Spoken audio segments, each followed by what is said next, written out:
Hello dear students. आज की class में बेटा हम बहुत ही इंपॉर्टेंट ऑर्गेनल्स करने जा रहे हैं जिनका नाम है साइटोस्केलेटन। जिससे हमको ये समझ में आएगा कि सीलिया और फ्लैजेला के अंदर का स्ट्रक्चर क्या होता है और हमको ये समझ में आएगा कि एक्चुअल में सेंट्रोजोम और सेंट्रियोल के अंदर का स्ट्रक्चर क्या होता है। तो सबसे पहले हम ये समझने की कोशिश करते हैं कि साइटोस्केलेटन होता क्या है।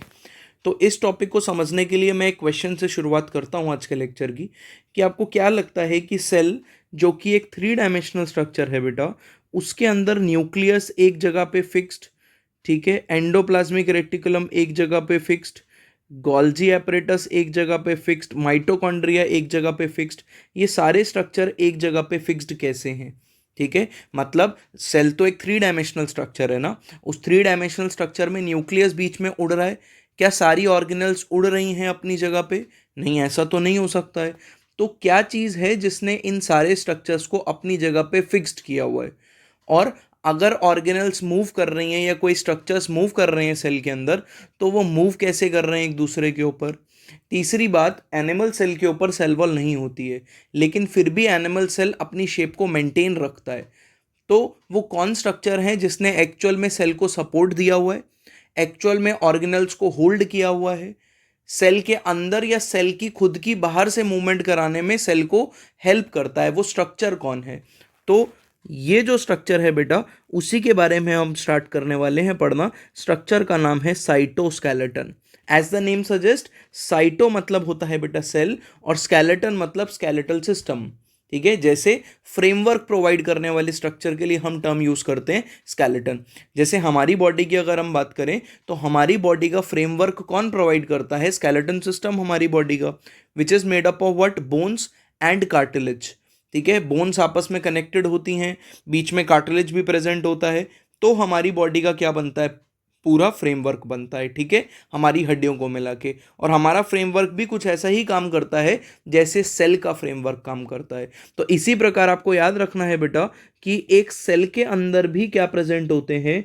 एक सेल के अंदर भी प्रोटीन के स्ट्रक्चर्स प्रेजेंट हैं जो कि सेल को अंदर से क्या प्रोवाइड करेगा? जो कि सेल को अंदर से क्या प्रोवाइड करेगा? फ्रेमवर्क। इसका मतलब अगर आपकी एंट्री कभी किसी सेल में हो गई तो इमेजिन करो, आप जिस रूम में बैठे हो उस रूम को सेल इमेजिन करो। ठीक है, तो अगर आप उसके अंदर बैठे हुए हो तो आपको ऐसा लगेगा कि अंदर पूरे जाले भरे भरे पड़े हैं, वेब्स, नेटवर्क भरा पड़ा है। और ये नेटवर्क है किस चीज़ का बेटा? प्रोटीन का बना हुआ नेटवर्क है। और ये नेटवर्क इंपॉर्टेंट क्यों है? क्योंकि ये थ्री डायमेंशनल सेल को उसका स्ट्रक्चरल फ्रेमवर्क प्रोवाइड करता है, मैकेनिकल सपोर्ट प्रोवाइड करता है। मेरी बात समझ में आ रही है? तो ये सारी चीज़ें कौन प्रोवाइड कर रहा है? साइटोस्केलेटन।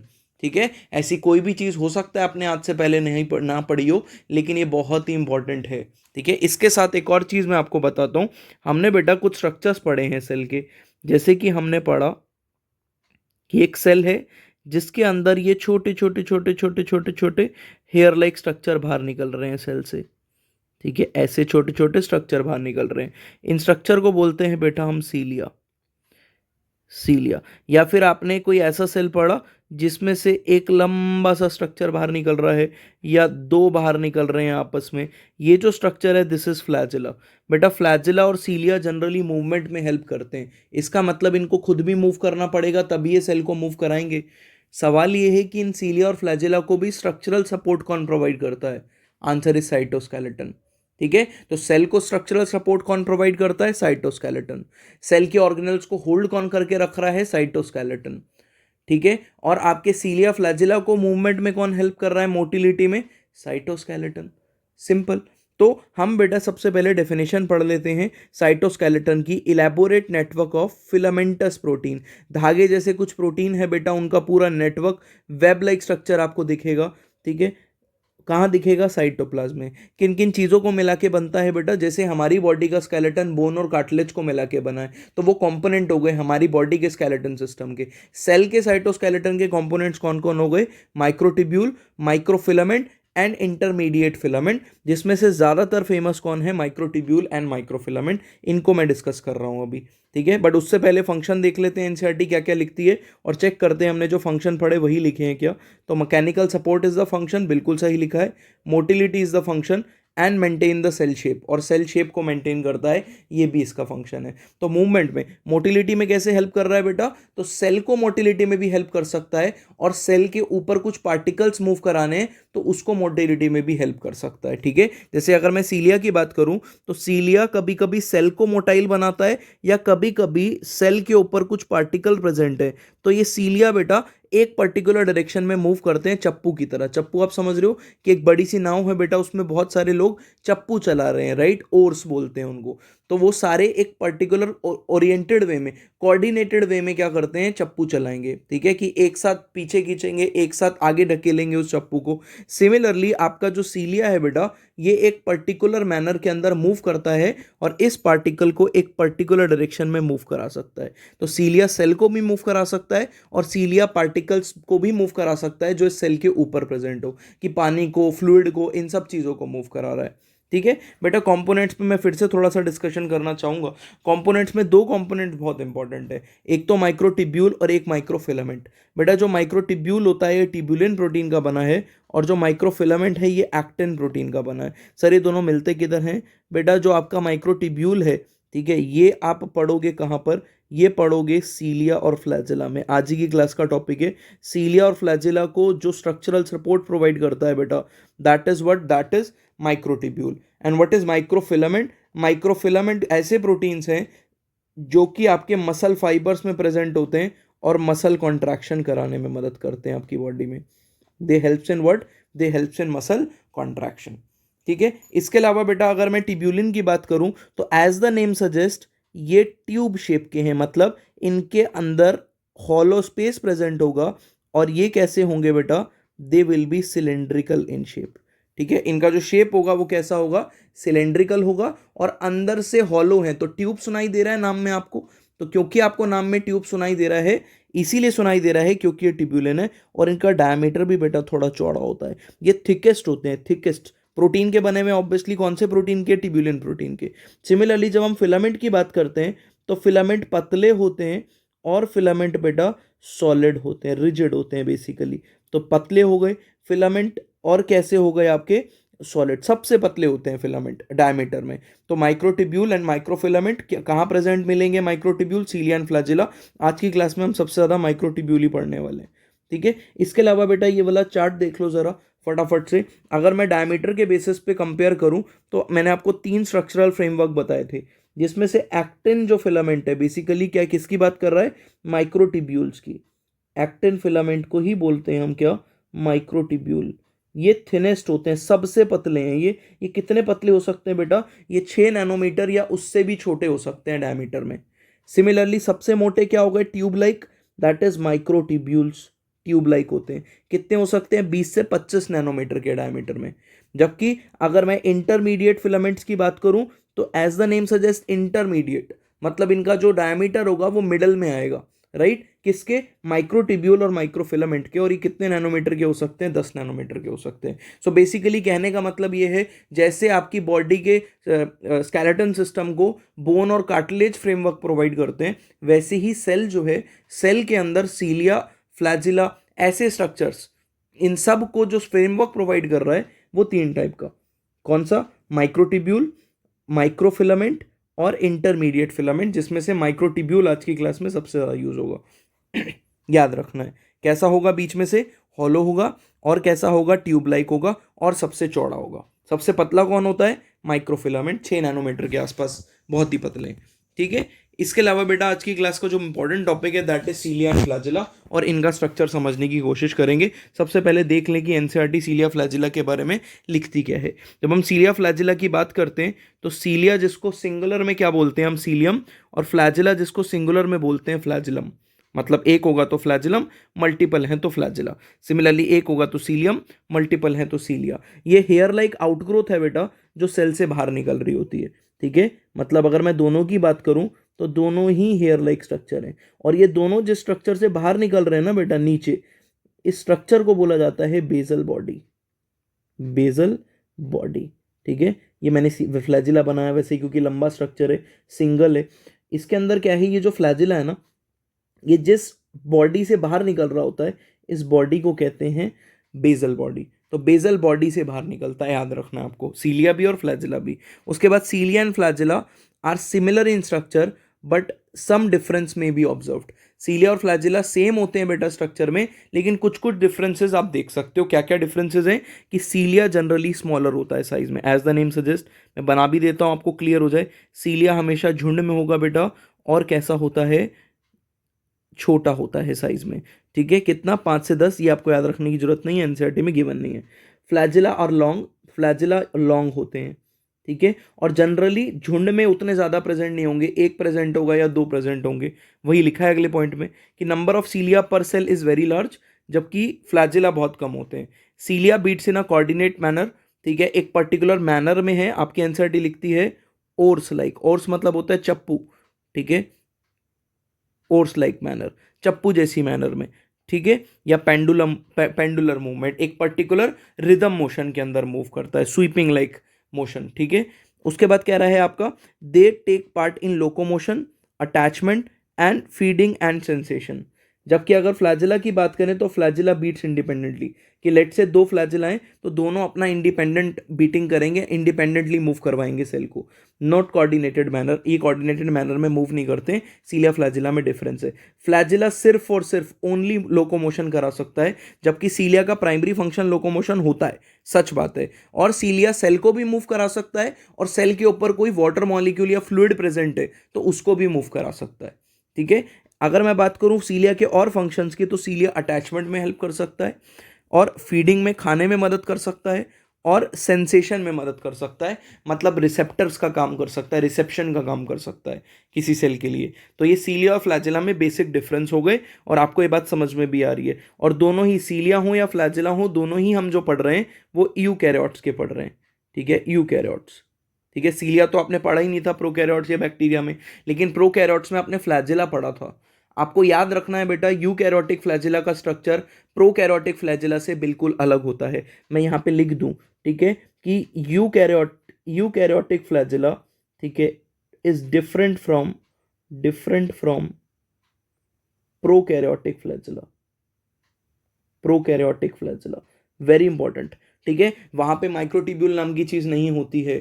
ठीक है, वहाँ फ्लैजिलिन नाम के प्रोटीन्स होते हैं बेटा, उसका स्ट्रक्चर आपके सिलेबस में नहीं है तो मैं उस डिटेल में जाऊंगा नहीं, लेकिन आपको ये बात समझना है कि फ्लैजिला का स्ट्रक्चर प्रोकैरियोट और यूकैरियोट में बहुत डिफरेंट होता है, सेम स्ट्रक्चर नहीं है दोनों का, पॉइंट टू बी नोटेड।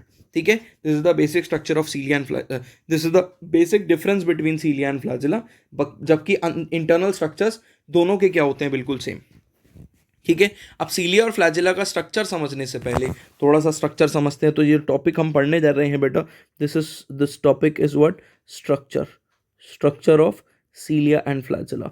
ठीक है, तो बेटा ये स्ट्रक्चर समझने से पहले आपको ये बात समझनी है कि सीलिया हो चाहे फ्लैजिला हो, ये आउटग्रोथ है किसकी, ये आउटग्रोथ है द सेल के अंदर से निकलने वाली, राइट, हेयर लाइक स्ट्रक्चर है। ठीक है, इनको सपोर्ट कैसे मिलता है, अगर आपको वो समझना है तो आप ये बात समझो जो मैं आपको समझा रहा हूँ। ठीक है, आपने कभी बेटा मकान बनते हुए देखा होगा, तो वहाँ पे आपने ऐसे बीम या पिलर्स डलते हुए देखे होंगे। ठीक है, उन पिलर्स में कंक्रीट भरने से पहले क्या उनके अंदर ऐसे आयरन की रॉड्स रखी जाती है, उस आयरन की रॉड्स को सपोर्ट दिया जाता है। ये आयरन की रॉड्स बीम के पैरेलल रन कर रही होती हैं, और इन रॉड्स का एक पर्टिकुलर पैटर्न होता है अरेंजमेंट का। ठीक है, जैसे आपको यहाँ पे पैटर्न दिख रहा है कि एक साइड पे 3 रॉड है, उसके दूसरी साइड पे भी 3 रॉड होंगी, टोटल इन्होंने 6 रॉड्स ली हुई हैं। ठीक है, मैंने ये वाला एग्जाम्पल क्यों लिया, क्योंकि बेटा बिल्कुल ऐसे ही फ्लैजिला या सीलिया के अंदर भी जो माइक्रोटिब्यूल होते हैं, ठीक है, ट्यूब लाइक प्रोटीन्स हैं, वो ऐसे parallel to the cilia and flagella run कर रहे होते हैं, एक पर्टिकुलर डिजाइन में उनका अरेंजमेंट होता है। ठीक है, अगर इसका मतलब ये जब बीम बन जाएगा और इस बीम को मैं ऐसे काट के ऊपर से देखूंगा, तो क्या मेरे को इसका अरेंजमेंट दिखेगा कि कैसा है, तो बिल्कुल दिखेगा। मतलब ये बीम मेरे को चकोर दिख रहा है, और इसके अंदर टिब्यूल का अरेंजमेंट ऐसे मुझे डॉट डॉट डॉट जैसा दिखेगा। क्यों दिखेगा, क्योंकि ये जो सरिये हैं, जो पाइप है, आयरन की रॉड है, ये मेरे को ऐसे सर्कुलर अपीयरेंस देंगे ऊपर से देखने पे, जब मैं ऊपर से देख रहा हूँ, राइट। तो मेरे को अरेंजमेंट पता चल जाएगा कि सर इसके अंदर टोटल 9 आयरन रॉड्स ली हुई हैं, और इन 9 आयरन रॉड्स का अरेंजमेंट कैसा है। सिमिलरली जब आप सीलिया और फ्लैजिला को काटते हो तो इनमें भी अरेंजमेंट दिखता है, लेकिन ऐसी आयरन रॉड्स का नहीं। आयरन रॉड्स जैसा ही फंक्शन परफॉर्म करने वाले आपके कौन से प्रोटीन्स का, टिब्यूलिन प्रोटीन्स का, जिनको हम बोलते हैं माइक्रोटिब्यूल। तो बेटा सीलिया या फिर फ्लैजिला, दोनों के अंदर जो अरेंजमेंट होता है वो ये ऐसा होता है। तो आपको यहाँ से रेफरेंस लेके ये पॉइंट समझना है कि चाहे सीलिया पढ़ लो चाहे फ्लैजिला पढ़ लो, उनके अंदर माइक्रोटिब्यूल जो हैं वो अरेंज होते हैं। और ये अरेंजमेंट बेटा देखो कितना सुंदर अरेंजमेंट है और कैसा दिख रहा है आपको, एकदम गौर से देखना, ठीक है। इसके अंदर बेटा आपको पेरिफेरल, पेरिफेरल मतलब सरकमफेरेंस के आसपास डबलेट्स दिख रहे हैं। डबलेट्स का मतलब दो दो माइक्रोटिब्यूल, ये एक माइक्रोटिब्यूल हो गया ब्लू वाला, इसके साथ चिपका हुआ एक और माइक्रोटिब्यूल, क्योंकि ये पेयर में प्रेजेंट है इसलिए इनको बोला जाएगा डबलेट्स। क्या बोलेंगे इनको हम? डबलेट्स। आपको कितने डबलेट्स दिख रहे हैं ऐसे काउंट करो, 1 2 3 4 5 6 7 8 9, टोटल 9 पेरिफेरल डबलेट्स हैं बेटा। मतलब जो माइक्रोटिब्यूल हैं वो दो दो के ग्रुप के अंदर पेरिफेरली अरेंज्ड हैं। और आपको दो क्या दिख रहे हैं बेटा यहाँ पे, दो यहाँ पर बीच में सिंगल माइक्रोटिब्यूल रन करते दिख रहे हैं, इनको कहते हैं सिंगलेट्स। सिंगलेट्स, ठीक है। और इस अरेंजमेंट को आपको सीलिया में भी, ये अरेंजमेंट जो है ये आपको सीलिया में भी दिखेगी और ये अरेंजमेंट आपको फ्लैजिला में भी दिखेगी, ठीक है। और इस अरेंजमेंट को बोला जाता है 9+2 arrangement of microtubules. 9+2 arrangement of what? Microtubules. और ये 9+2 अरेंजमेंट में से what is the meaning of 9? 9 का मतलब हो गया 9 पेरिफेरल डबलेट्स, डबलेट्स। और 2 का मतलब हो गया 2 सेंट्रल सिंगलेट्स, 2 सेंट्रल सिंगलेट्स। अब सर क्या इसमें बस यही माइक्रोटिब्यूल ही दिखते हैं? आंसर इज नो बेटा, अंदर का जितना भी स्पेस है ना सीलिया फ्लैजिला का, इसको बोला जाता है एक्सोनीम। क्या बोलेंगे इसको हम? एक्सोनीम, ठीक है। ये सारी चीजें अगली स्लाइड पे लिखी हुई हैं तो परेशानी की बात नहीं है, आपको समझ में आ जाएगी आने वाली स्लाइड पे। अभी सिर्फ समझने का प्रेशर लो, सिर्फ समझने का। उसके ऊपर बेटा ये जो डॉटेड स्ट्रक्चर बना हुआ है, दिस इज प्लाज्मा मेम्ब्रेन। इसका मतलब सीलिया फ्लैजिला पे भी प्लाज्मा मेम्ब्रेन प्रेजेंट होती है, इसमें कोई भी शक वाली बात आपके नहीं होनी चाहिए, ठीक है। और दूसरा आपको नीचे दिखेगा बेटा क्या? ऐसा एक स्ट्रक्चर दिखेगा जिसका मैंने नाम पहले भी बताया आपको, this is called as basal body. Basal body का स्ट्रक्चर पे हमको अभी जाना नहीं है, बट अभी आप सिर्फ किसके स्ट्रक्चर पे देखो, थोड़ी देर में स्टडी करेंगे बेसल बॉडी का स्ट्रक्चर। अभी आप यहाँ पे स्टडी करो किसको? सीलिया और फ्लैजिला को, कि चाहे आप सीलिया काट लो चाहे आप फ्लैजिला काट लो, जो आपको सर्कुलर क्रॉस सेक्शन दिखेगा उसमें 9 पेरिफेरल डबलेट्स दिखेंगे और 2 सेंट्रल सिंगलेट्स दिखेंगे। क्या सर इसके अलावा और भी प्रोटीन्स होंगे? आंसर इज यस, और भी प्रोटीन्स होते हैं बेटा। यहाँ पे डाइनिन नाम के प्रोटीन्स होते हैं, नेक्सिन नाम के प्रोटीन्स होते हैं, यहाँ पे सेंट्रल शीट भी दिखेगी प्रोटीन की। ज़्यादा सारे प्रोटीन्स आप नहीं पढ़ोगे, जो जो एनसीईआरटी में मेंशन है वो सब मैं आपको पढ़ाने जा रहा हूँ। ये तो पूरा का पूरा स्लाइड जो है ये सिर्फ समझने को दो कि आपको ये बात समझ में आ गई कि मैंने कैसे एक बीम को सीलिया या फ्लैजिला से कंपेयर कराया। क्यों? क्योंकि वहाँ पे बीम में आयरन रॉड्स रिजिडिटी और सपोर्ट प्रोवाइड करती हैं, यहाँ पे माइक्रोटिब्यूल्स। और यहाँ पे माइक्रोटिब्यूल्स दो टाइप के दिखेंगे, एक पेयर में प्रेजेंट होंगे जिनको कहेंगे डबलेट्स, और एक सिंगल प्रेजेंट होंगे जिनको कहेंगे सिंगलेट्स। डबलेट्स पेरिफेरल होते हैं और सिंगलेट सेंट्रल होते हैं। अब इसी को आगे बढ़ाते हुए बेटा एनसीईआरटी का डायग्राम देख लेते हैं। किसका? एनसीईआरटी का स्ट्रक्चर देखते हैं हम, माइक्रो 9+2 अरेंजमेंट का। So what is this? This is the 9+2 arrangement, जो आपको किस में दिखेगी? जो आपको सीलिया में भी दिखेगी और आपको फ्लैजिला में भी दिखेगी। और 9+2 पे बहुत क्वेश्चन आते हैं, और अगर आप स्कूल गोइंग स्टूडेंट हो, अपने सीबीएसई के लिए प्रिपेयर कर रहे हो, तब तो आपके टीचर का बहुत ही फेवरेट क्वेश्चन है बेटा, मेरे से लिख के ले लो। टीचर बहुत ही कॉमनली पूछ लेते हैं व्हाट इज 9+2 एरे। 9+2 एरे मतलब 9+2 अरेंजमेंट पूछ रहा है वो। तो 9 क्या हो गया? आप ऐसे शो कर देना जैसे मैंने बताया, 9 लिख देना पेरिफेरल डबलेट्स और 2 लिख देना सेंट्रल सिंगलेट्स। चलो अब एनसीईआरटी का डायग्राम समझते हैं। बेटा एनसीईआरटी ने सबसे बाहर क्या दिया हुआ है? प्लाज्मा मेम्ब्रेन, ठीक है, सबसे पहले। उसके बाद बेटा आपको ये डबलेट्स दिख रहे हैं। ये डबलेट्स भी बहुत इंटरेस्टिंग है बच्चे। ये जो डबलेट्स है ना, इनमें आपको दो टाइप के माइक्रोटिब्यूल दिखेंगे। एक तो ये दिख रहा है विच इज़ कंप्लीट, और एक इनकम्प्लीट माइक्रोटिब्यूल दिख रहा है, ठीक है। एक कंप्लीट दिख रहा है और एक इनकम्प्लीट, ठीक है। एक कंप्लीट और एक इनकम्प्लीट। ऐसे कितने डबलेट से काउंट करो? 1 2 3 4 5 6 7 8 9, ऐसे 9 डबलेट्स हैं, ठीक है। और इन 9 डबलेट्स में से आप चेक करो क्या ये डबलेट्स ग्रीन कलर की कवरिंग, ग्रीन कलर के ब्रिज से, प्रोटीन से आपस में कनेक्टेड है कि नहीं है? आंसर इज यस, चेक करो, ठीक है। ये चेक करो, चेक करो, चेक करो। इनको बोला जाता है इंटर डबलेट ब्रिज। बहुत आसान हो गया। What is inter doublet bridge? Doublets के बीच के ब्रिज को क्या बोला जाएगा? इंटर डबलेट ब्रिज, ठीक है। ब्रिज सपोर्ट प्रोवाइड करेगा। इसके अलावा बेटा आपको देखो जो कंप्लीट वाले माइक्रोटिब्यूल हैं, क्या आपको इसमें से अलोंग द रेडियस क्यों? क्योंकि ये सेंटर की तरफ मूव कर रहा है। अलोंग द रेडियस क्या आपको ये स्ट्रक्चर दिख रहे हैं, these are called as radial spokes. तो अलोंग द रेडियस है, इसका नाम क्या रखा गया, रेडियल स्पोक्स। और हर एक डबलेट से एक एक रेडियल स्पोक निकल रहा है। टोटल कितने पेरिफेरल डबलेट्स हैं माइक्रोट्यूब्यूल, 9। तो रेडियल स्पोक्स भी कितने होंगे, 9। कभी कभी ये क्वेश्चन पूछ लेता है कि रेडियल स्पोक्स कितने होंगे, 9।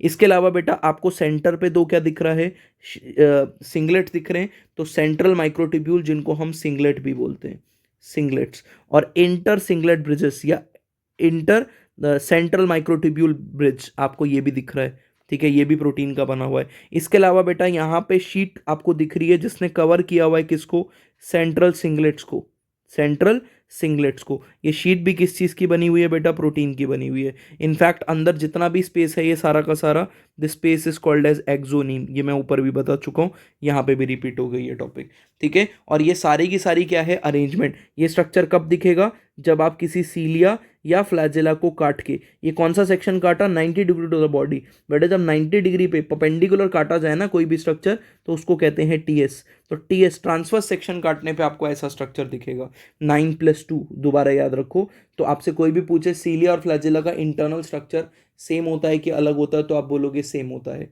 ठीक है। और अरेंजमेंट होता कैसा है, 9+2 अरेंजमेंट।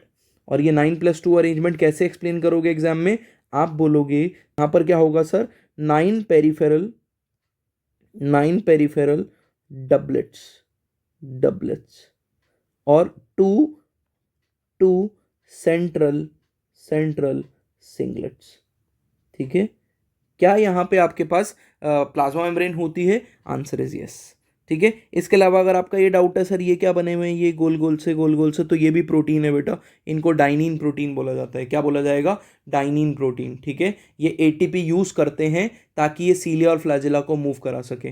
तो एटीपी यूज करके सीलिया और फ्लैजेला का मूवमेंट होता है। मेरी बात समझ में आ रही है, सीलिया और फ्लैजेला थोड़ा सा मोटाइल स्ट्रक्चर है, क्यों, क्योंकि मूवमेंट में हेल्प करेगा, तो ये मोटाइल हो सकते हैं। और इनमें एटीपी लगेगा, तो वो ये सारे प्रोटीन्स हैं जो हेल्प करते हैं। एनसीईआरटी ने मेंशन नहीं किया, इसलिए जैसा डायग्राम है वैसा ही डायग्राम आप बनाकर इसको प्रेजेंट कराओगे अपने स्कूल में। बाकी नीट के लिए आपने अगर मेरे को ढंग से सुन लिया है तो आपका ये टॉपिक वैसे ही बहुत अच्छे से क्लियर हो गया है, ठीक है। कि एक्चुअल में जो दिक्कत आती है वो इसमें आती है कि हम इमेजिन नहीं कर पाते कि माइक्रोट्यूब्यूल्स का अरेंजमेंट कैसा है। आप यहाँ पे इमेजिन कर पा रहे हो, ठीक है। तो 9+2 अरेंजमेंट दैट इज, ठीक है। तो चलो अब आपकी एनसीईआरटी में और क्या क्या बातें छुपा के लिखी हुई हैं उन सब चीज़ों को देख लेते हैं। जैसे कि आपकी एनसीईआरटी लिखती है बेटा कि जो प्रोकैरियोटिक विच आर बैक्टीरिया के पास भी फ्लैजिला होता है, but there structure is different from eukaryotic flagella. Very important, मैं पहले भी बता चुका हूँ। मैंने जो ऊपर अभी 9+2 अरेंजमेंट दिखाया, that is what, that is eukaryotic flagella या सीलिया।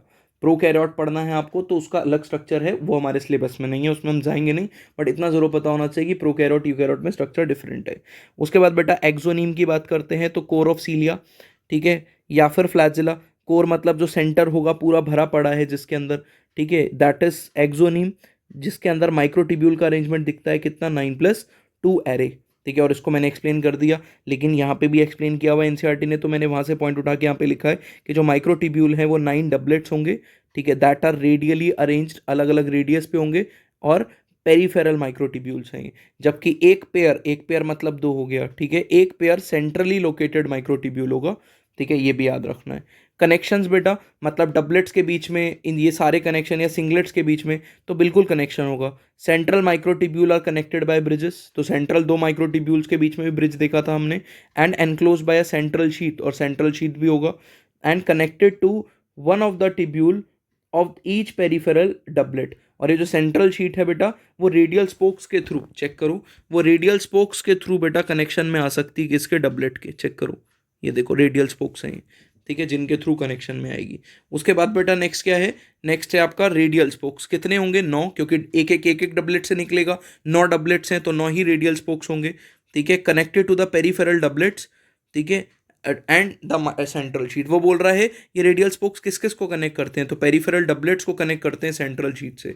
इस पे क्वेश्चन आ सकता है। लिंकर की बात करते हैं बेटा, लिंकर्स क्या होते हैं, peripheral doublets are inter connected by linker, जिसको हमने इंटर डबलेट ब्रिजेस बोला, ठीक है, या फिर लिंकर प्रोटीन बोला, ठीक है। तो आपको यहाँ पर स्ट्रक्चर दिख रहा है, तो ये कनेक्टेड है बेटा लिंकर्स से, ठीक है, दीज आर लिंकर्स, लिंकर्स, ठीक है, समझ में आ गई मेरी बात। तो इंटर डबलेट ब्रिजेस को कनेक्ट करने वाला। उसके बाद ओरिजिन मतलब सीलिया और फ्लैजेला निकलते कहाँ से, तो मैंने बताया था कि सीलिया निकले चाहे फ्लैजेला निकले, ये एक बॉडी, स्पेशल बॉडी से निकलते हैं जिसको बोलते हैं हम क्या, इस बॉडी को बेसल बॉडी बोला जाता है. So both सीलिया and flagella emerges from the centriole like. Very important, अगला टॉपिक ही सेंट्रियोल है. तो इन्होंने बोला कि अगर आप बेसल बॉडी को काटोगे तो उसका स्ट्रक्चर सेंट्रियोल जैसा दिखेगा. मतलब इसमें 9+2 अरेंजमेंट नहीं होता है. कैसा अरेंजमेंट होता है सर? 9+0. अब सर ये 9+0 अरेंजमेंट क्या होता है, अभी अगले ही स्लाइड पे मैं आपको एक्सप्लेन कर दूंगा.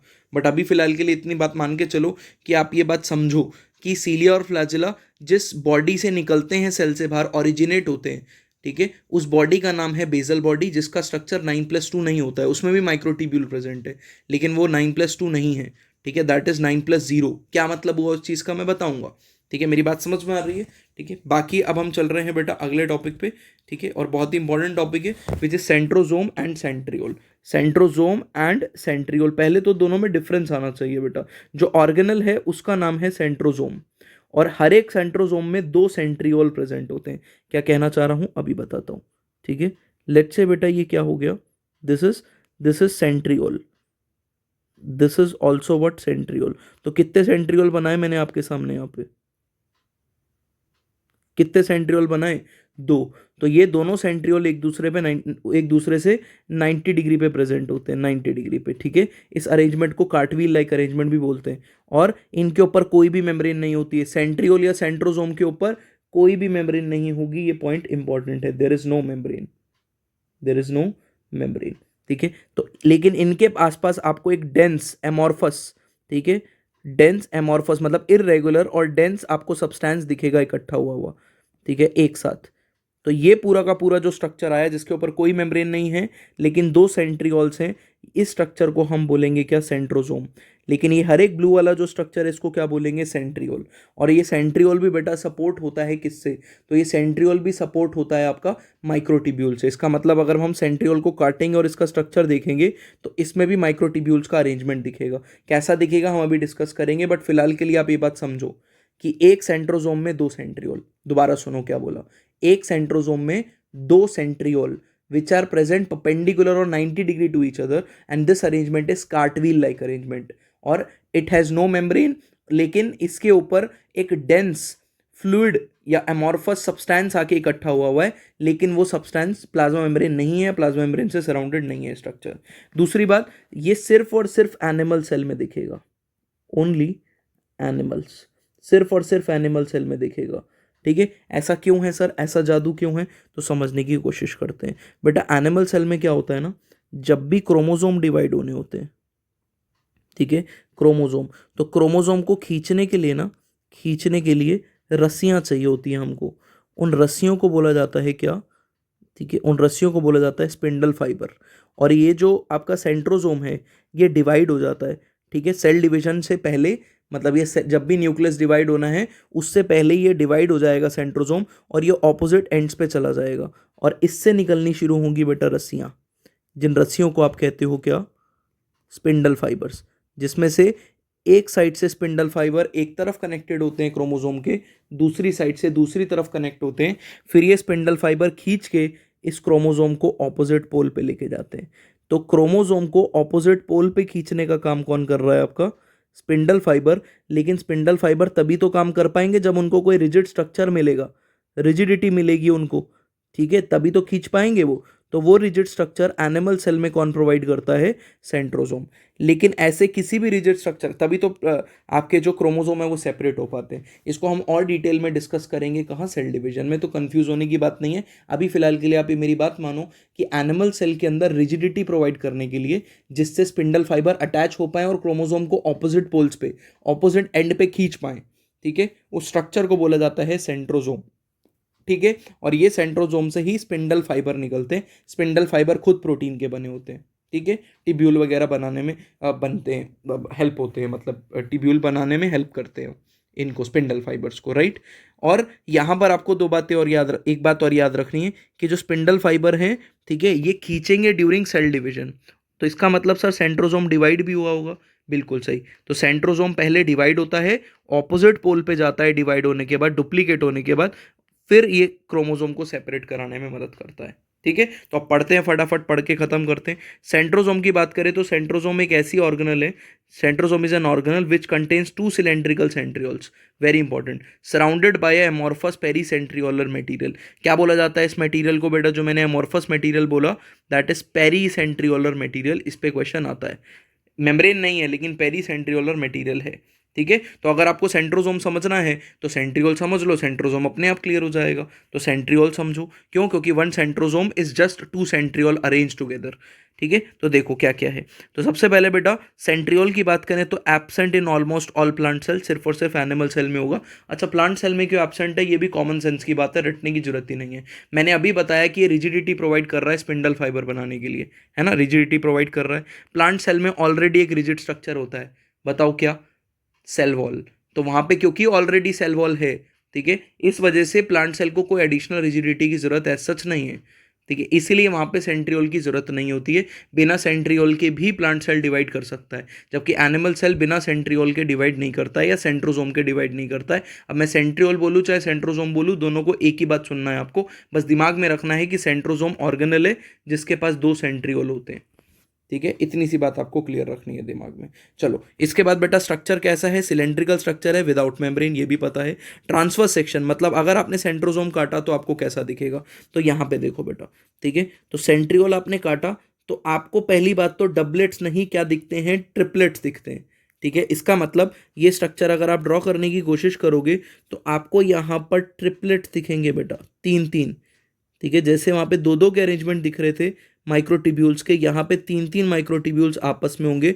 और ऐसे कितने दिखेंगे माइक्रोटिब्यूल पेरिफेरल? 9। चेक करो, 1 2 3 4 5 6 7 8 9, 9 ट्रिपलेट्स। ये वाला डायग्राम एनसीईआरटी का नहीं है, तो आपको ये कंफ्यूज नहीं होना है कि इसको डायग्राम ड्रॉ करने को आएगा, नहीं। यहाँ पे ट्रिपलेट्स में माइक्रोटिब्यूल होंगे 9, सेंटर पे कोई माइक्रोटिब्यूल नहीं होता है। ये जो आपको पूरा का पूरा स्ट्रक्चर दिख रहा है ये प्रोटीन का बना हुआ स्ट्रक्चर है। ठीक है, बस कोई माइक्रोटिब्यूल नहीं है यहाँ पे। ठीक है, बस प्रोटीन भरा पड़ा है यहाँ पे। इस स्ट्रक्चर को हब बोलते हैं, तो क्या बोलेंगे इसको हम? हब। लेकिन यहाँ पे रेडियल स्पोक्स जरूर होते हैं, आप चेक करो। यहाँ पे भी कितने रेडियल स्पोक्स होंगे बेटा? 9, क्योंकि कितने माइक्रोटिब्यूल है? 9। तो दोबारा सुनो, मैंने क्या बोला कि यहाँ पर जो अरेंजमेंट होता है वो होता है 9+0, जिसमें से ये जो 9 है वो डबलेट्स नहीं है आपकी बार में। ठीक है, सेंट्रियोल के केस में जो माइक्रोटिब्यूल का अरेंजमेंट है वो 9 ट्रिपलेट्स हैं, ट्रिपलेट्स हैं। ठीक है, और ये जो जीरो है, सेंटर पे कोई भी माइक्रोटिब्यूल नहीं है लेकिन सेंटर पे हब है। हब मतलब प्रोटीन का भरा हुआ स्ट्रक्चर। मेरी बात समझ में आ रही है? This is important. तो देखो जरा, ट्रांसफर सेक्शन अगर आप काटोगे तो कैसा दिखेगा आपको? कार्टविल लाइक अरेंजमेंट दिखेगा, and composed of 9 peripheral microtubule. किस चीज का बना हुआ है? सॉरी, 9 पेरिफेरल माइक्रोटिब्यूल्स का बना हुआ है। ठीक है, of fibrils and tubulin proteins, of tubulin proteins, वही माइक्रोटिब्यूल की बात कर रहा है। पेरिफेरल टिब्यूल्स ट्रिपलेट्स होंगे, सेंटर पे प्रोटीनेशियस पार्ट है, कोई माइक्रोटिब्यूल नहीं है, उस प्रोटीन पार्ट को हब बोला जाएगा। कनेक्शन कहाँ होगा बेटा? हब और पेरिफेरल टिब्यूल्स जो ट्रिपलेट्स हैं उनके बीच में जो कनेक्शन है दैट इज रेडियल स्पोक। तो चेक करो, ये जो कनेक्शन है इसको क्या बोलेंगे हम? Radial spokes. मतलब सेंटर में हब प्रेजेंट है और ये जो कनेक्शन है, this connection is called as what? Radial spoke. Radial spoke. समझ में आ गई मेरी बात? अरेंजमेंट कैसी है? Arrangement is 9+0। ठीक है, याद रखना है। और फंक्शन क्या हो गया बेटा इनका? पहली बात तो फंक्शन ये हो गया कि यही सीलिया और फ्लैजेला की बेजल बॉडी बनाते हैं। इसलिए जब सीलिया और फ्लैजेला पढ़ा था तो वहां बोला था कि जो बेजल बॉडी है दैट इज लाइक सेंट्रियोल, क्योंकि सेंट्रियोल ने ही मॉडिफाई होकर बेजल बॉडी बनाया है। Point to be noted. दूसरा, they helps in the formation of spindle fibre during cell division in animal cell. तो एनिमल सेल में स्पिंडल फाइबर बनाने में मदद करते हैं वो धागे जो क्रोमोजोम से चिपक के क्रोमोजोम को ऑपोजिट पोल पे खींचेंगे, वो बनाने में ये मदद करेंगे। तो एक एक पॉइंट हमने कवर कर लिया है, बस मैं आपको वापस से स्ट्रक्चर पे लेकर आ रहा हूँ क्योंकि मैंने यहाँ पे आपको बोला था कि आगे पढ़ेंगे, तो वो आगे निकल चुका है जहाँ हमने ये पढ़ लिया। बेजल बॉडी का स्ट्रक्चर देखो, आपको अब क्लियर हो जाएगा। यहाँ पे चेक करो, ट्रिपलेट्स दिख रहे हैं आपको, 1 2 3 4 5 6 7 8 9, 9 आपको यहाँ पे ट्रिपलेट्स दिख रहे हैं। सेंटर में हब प्रेजेंट होगा, रेडियल स्पोक इतने अच्छे से दिखाया नहीं है, but this is bezel body. और बेजल बॉडी बनी किस चीज़ की होती है? सेंट्रियोल की या सेंट्रोसोम की ही बनी हुई है। कंफ्यूज नहीं होना है उसके अंदर आपको। ठीक है, क्या मेम्ब्रेन होती है सेंट्रोसोम के ऊपर या सेंट्रियोल्स के ऊपर? आंसर इज नो, कोई भी मेम्ब्रेन नहीं होती है। ठीक है, तो बेटा आज वाली क्लास में हमने बहुत इंपॉर्टेंट टॉपिक्स कवर करे हैं।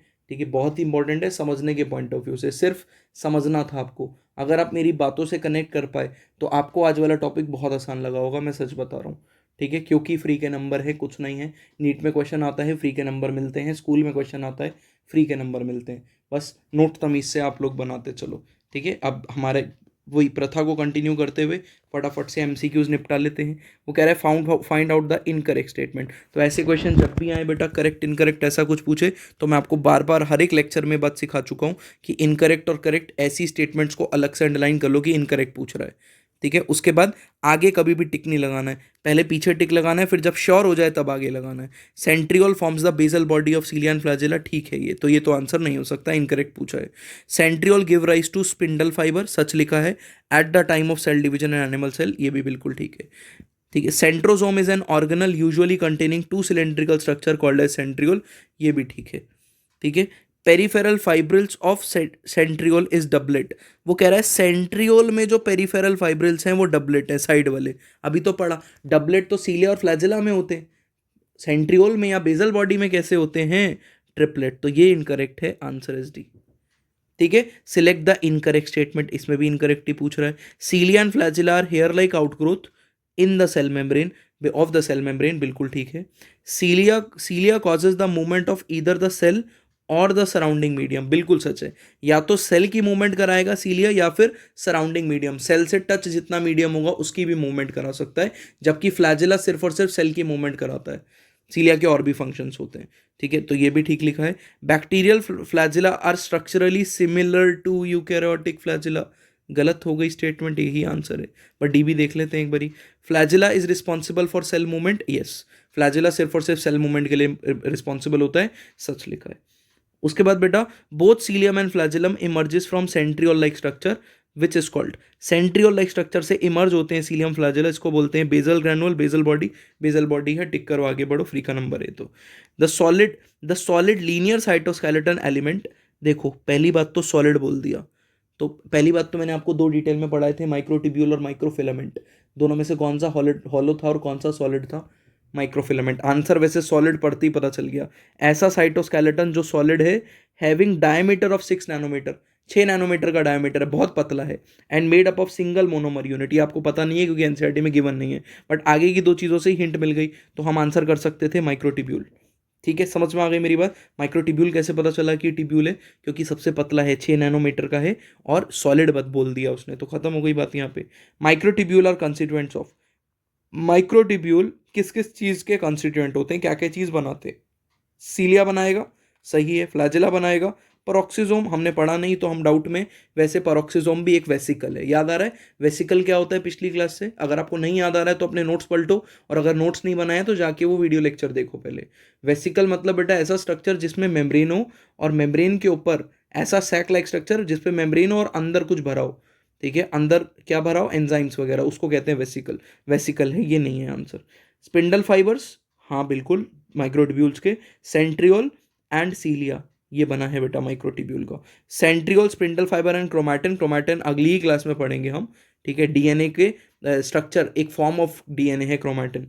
उसके बाद सेंट्रोजोम, ठीक है बिल्कुल सही है, होगा। न्यूक्लियोसोम, ये भी नहीं है, न्यूक्लियोसोम भी अगली क्लास में हम पढ़ लेंगे, बट हमको कॉन्फिडेंस होना चाहिए जो पढ़ा है, B is the correct answer. तो हमारा एमसीक्यू भी बेटा इस टॉपिक के क्या हो चुके हैं, कंप्लीट हो चुके हैं। ठीक है, होपफुली आप बेटा यहाँ से पूरे के पूरे नोट्स बना रहे होंगे। आज की क्लास आपको कितनी समझ में आई, मुझे नीचे कमेंट सेक्शन में ज़रूर बताओ बेटा, आपको क्लास कैसी लग रही है। और दूसरा, आप इन वीडियो लेक्चर्स को ज़्यादा से ज़्यादा अपने दोस्तों के साथ शेयर कर दो। ठीक है, उनको बोलो बेटा देख ज़रूर लो इस वीडियो लेक्चर को, अपने नोट ज़रूर बना लो, ये पक्का आपको हेल्प करने वाले हैं। वो उस लेवल पे हेल्प करेंगे जिस लेवल पे शायद ही किसी वीडियो लेक्चर्स ने आपको कभी हेल्प किया है। ठीक है, क्योंकि जो कंटेंट दे रहा हूँ मैं आपको एकदम फिल्टर्ड है। ठीक है, इतना फिल्टर्ड कंटेंट कहीं और मिलने वाला है, ये बात आप भूल जाओ। ठीक है, तो ये टॉपिक्स आप कंप्लीट कर लो और अगली क्लास तक पढ़ते रहो। अगली क्लास मोस्ट प्रॉब्ली इस चैप्टर की लास्ट क्लास रहने वाली है। ठीक है, और मिलते हैं नेक्स्ट क्लास में। Thank you so much.